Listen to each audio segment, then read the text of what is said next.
પૃથ્વીના બે હરખા ભાગ કરી એટલે ગોળો અડધો થઈ ગયો. પૃથ્વીનો આખો ગોળો છે એમાંથી ગોળો અડધો થઈ ગયો. તો ઉપરના ભાગને ઉત્તર ગોળાર્ધ કહેવાય, હે ને? નીચે આ દક્ષિણ ગોળાર્ધ. વચ્ચેની જે લાઈન છે 0 ડિગ્રી, આ 0 ડિગ્રીને આપણે શું કહીશું સાહેબ? વિષુવવૃત્ત કહીશું. શું કહીશું?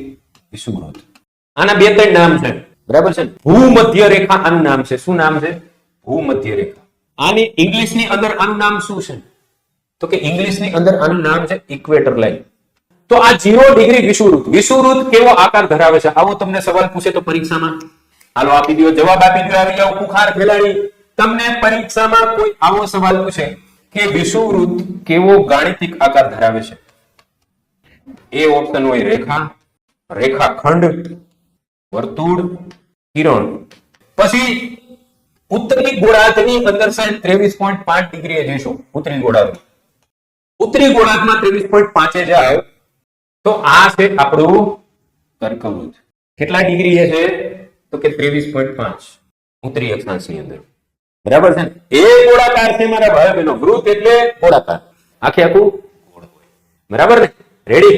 યસ. હવે આનું ઇંગ્લિશ નામમાં હલવાઈ જાય. આનું ઇંગ્લિશ નામ પૂછે તો હલવાઈ જાય. પેપરમાં ઇંગ્લિશ આપ્યું ને આપને ઇંગ્લિશમાં ડખો છે. ઇંગ્લિશમાં બધા ઓપ્શન સ્કીપ કરી જવાનું. ભૂગોળમાં ઇંગ્લિશ પૂછે. આનું ઇંગ્લિશ કર્કવૃત્તનું અંગ્રેજી નામ શું થાય? જેમ વિષુવવૃત્તનું નામ ઇક્વેટર લાઈન થાય છે, અને ઇંગ્લિશમાં શું કહેવાય? ભૂગોળમાં બાકાજીથી ફાંકા મારી રહ્યા છે. કર્કવૃત્ત છે એ કેવું છે? તો કે એને કહેવાય ટ્રોપિકલ ઓફ કેન્સર. યસ. શું કહેવાય? Tropical of cancer. હે ને? કોઈની રાશિ કર્ક છે, આમાં કર્ક રાશિ વાળા છે તો એમને ખબર પડી જાય. કર્ક રાશિ વાળાને તમે જ્યારે તમારી પેલી રાશિ વાંચશો ને તો એમાં કર્કરોગ, કેન્સર ને ઇંગ્લિશમાં કર્કરોગ કહેવાય. તમે સાંભળ્યું છે કોઈ વાર? ઇંગ્લિશની અંદર કેન્સર ને શું કહેવાય? કર્કરોગ. કરચલો દોરેલો હોય છે. કર્ક રાશિની અંદર પણ કરચલો દોરેલો હોય છે. એ જ રીતે કર્કવૃત્ત માટે પણ ટ્રોપિકલ ઓફ કેન્સર નામ આપણે આપીએ છીએ. રેડી? તો કે એક્ઝેક્ટ સાઈડ. એવી જ રીતના જો 23.5 ડિગ્રીનો આપણે અક્ષાંશ દક્ષિણ ગોળાર્ધની અંદર દોરી તો આ બની ગયો સાહેબ મકરવૃત્ત. મકરવૃત્તનું અંગ્રેજી નામ છે શું? તો કે ટ્રોપિકલ ઓફ કેપ્રિકોર્ન. આ 23.5 ડિગ્રી છે પણ દક્ષિણ અક્ષાંશની અંદર છે. હવે આનાથી હજી ઉપર બી જઈશું ઉપર તો આ બનશે સાહેબ 66.5 ઉત્તરી અક્ષાંશ, જેને કહીશું ઉત્તર ધ્રુવ વૃત્ત. શું કહીશું? અને નીચે દક્ષિણ ધ્રુવ વૃત્ત. આર્કટિક સર્કલ અને એન્ટ આર્કટિક સર્કલ. સમજાણું? પછી આગળ વધીશું એટલે સાહેબ અહીંયા ઉપર સીધો આપણો ઉત્તર ધ્રુવ આવી જશે, જેને કહેવાય નોર્થ પોલ. અને દક્ષિણમાં છે દક્ષિણ ધ્રુવ, બરાબર ને? આ જે સર્કલ છે એને આર્કટિક સર્કલ કહેવાય. શું કહેવાય? આર્કટિક. અને આર્કટિક નું ઊંધું શું થાય છે? આપણે ક્લોકવાઇઝ હોય અને ઊંધું શું કરીએ? એન્ટી ક્લોકવાઇઝ કરી છે. તો કે હા સાહેબ. તો કે આર્કટિક નું ઊંધું થાય એન્ટ આર્કટિક, પણ આપણે ગુજરાતીમાં એન્ટાર્કટિકા, બરાબર છે ને? પ્રાઇમરી ની અંદર સાહેબ ભાવ છોકરાઓ લખો એન્ટાર્કટિકા ખંડ આવ્યો છે, એટલે એન્ટાર્કટિકા નથી, એન્ટ આર્કટિક છે. ઉપર આર્કટિક હોય એની વિરુદ્ધ દિશામાં શું હોય? એન્ટ આર્કટિક હોય.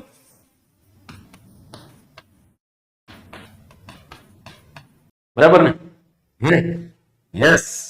એન્ટાર્કટિકા કરી નાખીએ આપણે. એન્ટાર્કટિક. યસ. તો આ જે વિસ્તાર છે સાહેબ, આ ધ્રુવોની નજીકનો જે પટ્ટો છે એ પટ્ટો બહુ ભયંકર છે. નકરો બરફ હોય સાહેબ. અને આની અંદર જો કોઈ દેશ આવેલા હોય ને, આની અંદર આ પટ્ટાની અંદર કોઈ દેશ હોય ને, આ પટ્ટાની અંદર જે કોઈ દેશ અને આ પટ્ટાની અંદર અહીંયા 6 મહિના રાત ને 6 મહિના દિવસ હોય. શું કામ હોય એવું ઇન ફ્યુચરમાં આપણે કોઈ પ્રશ્ન આવે તો ભણીશું, બરાબર? 6 મહિના રાત 6 મહિના દિવસ હોય કે નહીં? તો કે એક્ઝેક્ટ સાહેબ ઉત્તરની અંદર અને દક્ષિણની અંદર બે જગ્યાએ, દક્ષિણ ધ્રુવ ઉત્તર ધ્રુવ પાસે 6 મહિના રાત 6 મહિના દિવસ હોય. હવે જોજો વિષુવવૃત્તનો પટ્ટો છે, આજુબાજુનો પટ્ટો. આ બાજુ તમે ઉત્તરી અંદર તમે આ બધા અક્ષાંશોની ગણતરી કરશો તો ટોટલ અક્ષાંશોની સંખ્યા કેટલી થાય? તો ઉત્તરની અંદર 90 અક્ષાંશ છે, વિષુવવૃત્તની નીચે 90 અક્ષાંશ છે. ટોટલ અક્ષાંશોની સંખ્યા કેટલી થાય સાહેબ? તો કે 181. નોર્વે છે, સ્વીડન છે, અમુક ઘણા બધા, અમેરિકાના પણ ઘણા બધા પોર્શન છે જે નોર્થ પોલ પાસે છે, બરાબર ને?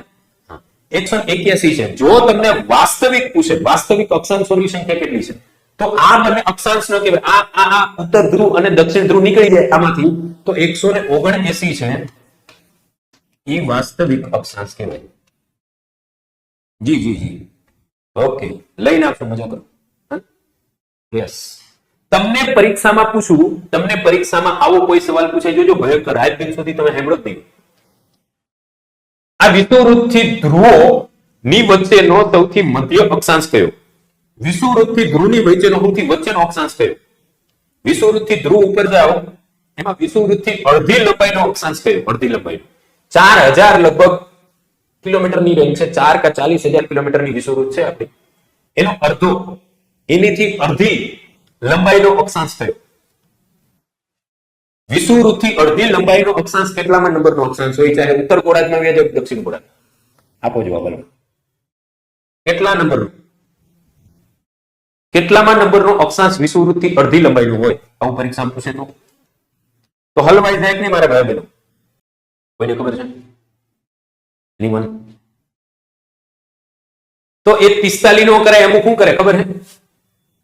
અમુક એવું કરે કે સાહેબ 0 થી 90 ની વચ્ચે એનો 45 હોય ઠપકારો, બરાબર ને? 45 પેલો જ ઓપ્શનમાં આવ્યો. 60 ડિગ્રીનો અક્ષાંશ છે એ મધ્ય અક્ષાંશ છે, અડધી લંબાઈનો અક્ષાંશ છે વિષુવવૃત્તિ. યાદ રાખજો, 60 ડિગ્રી. કેટલા ડિગ્રી? 60 ડિગ્રીનો અક્ષાંશ છે એ વિષુવવૃત્તથી અડધી લંબાઈનો છે. આજા ગગડી જાય ને ભાઈ, એવી વાત છે. 60 તો તમે કોઈ કાળે ન કરો, હે ને? Yes, complete. ઓકે ઓકે, સરસ. તો આવી રીતના અક્ષાંશોની માહિતી છે. એમ જ સાહેબ રેખાંશ, અક્ષાંશ અને કોઈ પણ વસ્તુનું સ્થળ નક્કી કરવા માટે. હજી આપને તમને ખબર પડે, જો આ આખો વિષુવવૃત્તની આજુબાજુનો પટ્ટો છે, એટલે આ પટ્ટો છે કેવો હોય? એ ગરમી ભયંકર હોય. કેવી ગરમી હોય? ભયંકર ગરમી હોય. ગરમી ભયંકર હોય એટલે આને આપણે કઈ કેવું કટિબદ્ધ કહેવાય? તો કે ઉષ્ણ કટિબદ્ધ કહેવાય.